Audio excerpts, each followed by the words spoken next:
Welcome back to the Roundtable. I'm Sarah LeDuc. The American Theater Wing's 76th Annual Tony Awards will be presented this Sunday, June 11th. And choreographer Jennifer Weber is twice nominated for her work on the musicals And Juliet and K-pop.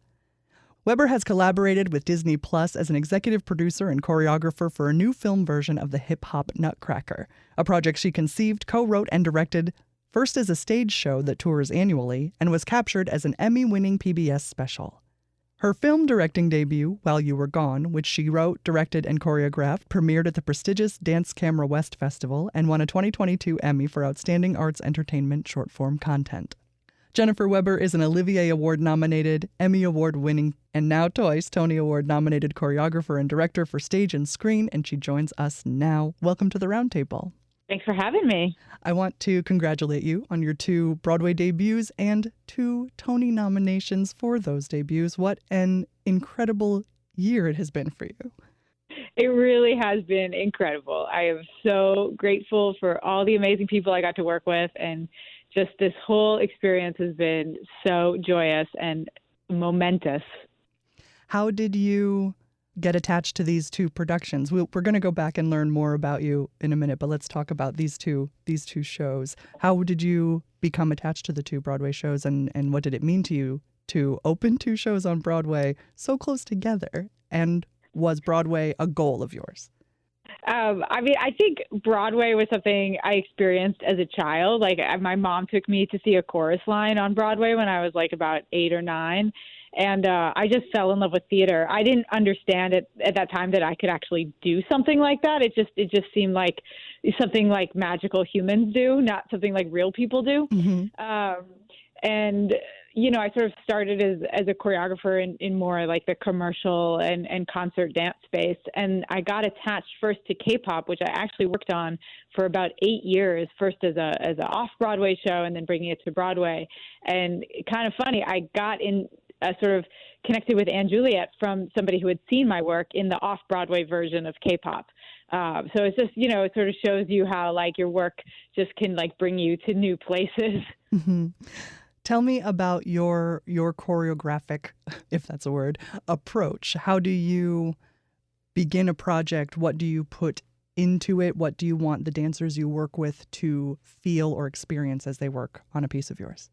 I think for me, especially working in theater, it's always about the story and the characters and how we can use movement to express emotion, how we can use movement to bridge the gaps of what's not said in the text, and how we can use movement to really make the actors have a certain feeling that helps them, in the moment of the play that they need to tell a specific part of the story. How can the dance help them tell that story? And really, with a lot of the shows I do, they're really big and joyous and energetic, and I want the actors to feel that way, and I want the audience to feel that way. How strict are the moves for the types of dances that you create for pieces like this, or do the dancers have room to explore their own movements and express themselves? It really depends on what the project entails. So on a show like K-pop, it's very specific. It's very genre specific, and there's not really any room for interpretation. Whereas on a show like And Juliet, there's definitely space for a variety of movers on stage to kind of give it their own heartbeat, their own energy, so that it sort of feels more like it's coming from the cast as opposed to coming from the choreographer. You mentioned that your mom took you to see a chorus line, which is, of course, a very dance-forward show, to be something that hooked your interest early. How did you realize that real people could become choreographers or dancers in that capacity and pursue your goals? Well, when I was in college, I went to University of Pennsylvania. I started a student-run dance company called Strictly Funk. And that was when I started getting into choreography. And then when I graduated, I moved to New York, and I thought, it's so easy. You just get all your friends together and make dances, and then you get jobs. And of course, it's not easy. It takes so much more than that. But I just sort of started, and there's no real path, to becoming a choreographer. It's not like, other careers where you have a very specific pathway that brings you from point A to point B. I think being an artist is a very roundabout path. And, as I just kept working, I kept getting more opportunities and meeting more people and, just finding myself in crazy situations and always saying yes as much as I could to things that I, even if I didn't know exactly what it would be like to do something, I would just always say yes and try my best. Speaking of saying yes and going, what has been the scariest thing you've accepted, the most unknown thing you've accepted so far, and how do you then begin working on it to prove to yourself that you are going to be able to do it? I would say, to be honest, the craziest thing that I did was create some choreography for Baryshnikov for the hip hop Nutcracker. And, he's obviously a legend of ballet, which is not a style I'm super familiar with. But getting to work with somebody who's as iconic as that, you have to just figure, you have to.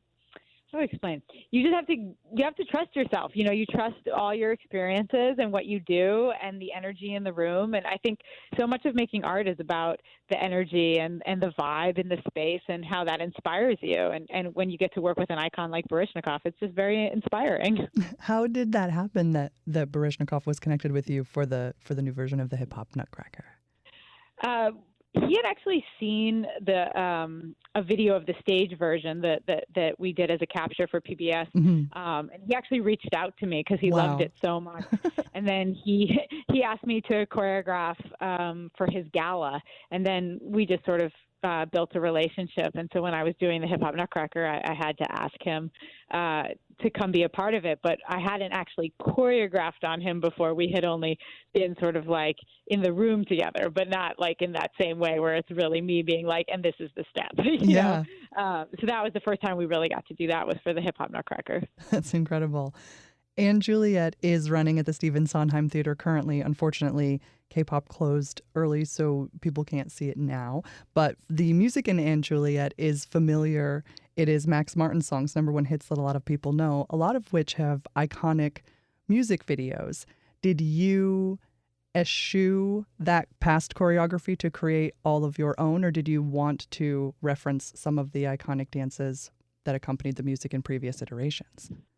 When I was creating the choreography for And Juliet, of course, some of those songs have like very iconic movement. But the thing is, because we're using the music in a completely different way, like that movement really wouldn't make sense.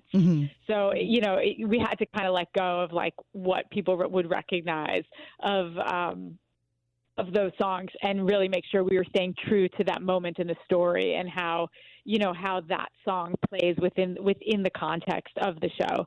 The one exception is there is definitely like a very iconic boy band move in the show, which is a very special moment, which you have to come see the show to really understand and celebrate, but it gets quite a big response. I bet it does. These shows opened last fall, and then the Tony nominations are announced in the spring. What did it feel like that morning when your work was recognized by the American Theater Wing? I mean, it was such a crazy morning. I was, of course, so nervous. And then to hear my name along with some of my absolute choreography idols, and then to hear my name twice was just mind blowing. Just such an honor to see myself on that list of people I really respect and look up to. It was amazing. I know from being invested in theater as a audience member, and obviously as sometimes I get to interview people about it, that there are a lot of, between the nominations and the Tony Awards ceremony, there's a lot of events and photo shoots and luncheons and things where people often nominated in the same category are kind of hang out. Have you been hanging out with Susan Stroman and Casey Nicola and the other nominees? I did get to meet Susan Stroman at a party. It was pretty awesome. She said such lovely things about my choreography, and I said lovely things about her choreography. It was just like a great love fest because, theater really is a community, and even though the Tony Awards is a competition, it's really much more of a celebration of all the work and all the things we've all done this season. So it doesn't feel like we're all, trying to like sneak behind each other's backs. Right. It really does. Like the theater community really feels like a place where everyone is welcome and everyone is just encouraging each other to do their best.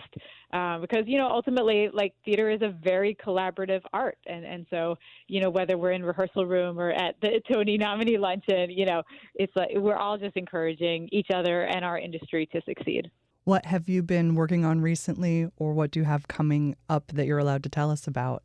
I wish I was allowed to tell you, but I did just do in my crazy journey of doing projects that really challenged me. I just set a ballet on the Tulsa Ballet, Wow. and it's just been so interesting to continue to work in ways that like sort of mash genres together. And I love like working in a space with people who come from completely different backgrounds than I do, and just seeing what happens when you merge two worlds together and make something totally new. So I had a really amazing time working at Tulsa Ballet and making a brand new ballet for them that kind of merges my style and their styles together into something that's super unique that people haven't seen before. Choreographer Jennifer Weber is nominated for 2 Tony Awards for her 2 Broadway debuts this season, and Juliet and K-pop. And Juliet is now running at the Stephen Sondheim Theater on 46th Street in New York City, and the Tony Awards will be given this Sunday night. To learn more about Jennifer, you can visit jenniferwebernyc.com, and that link will be posted on our website along with this interview. Jennifer, congratulations again. It's been a delight to speak with you, and have a great time on Sunday. Thank you so much. You're listening to The Roundtable on WAMC.